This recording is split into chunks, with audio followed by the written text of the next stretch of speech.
ایک دفعہ اللہ کے نبی صلی اللہ علیہ وآلہ وسلم نے شیطان کو دیکھا کہ وہ نہایت ہی کمزور اور لاغر نظر آ رہا ہے، تو اللہ کے نبی صلی اللہ علیہ وآلہ وسلم نے شیطان سے کہا کہ آج تو کمزور کیوں لگ رہا ہے؟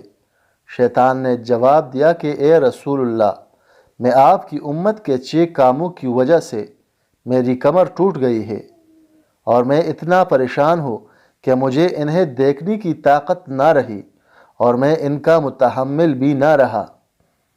آپ کی امت کے لوگ جب ایک دوسرے سے ملتے ہیں تو سلام کرتے ہیں، ایک دوسرے سے مصافحہ کرتے ہیں، ہر کام کرنے کا ارادہ کرنے سے پہلے انشاءاللہ کہتے ہیں، جب گناہ کر بیٹھتے ہیں تو اللہ تعالیٰ سے استغفار کر لیتے ہیں۔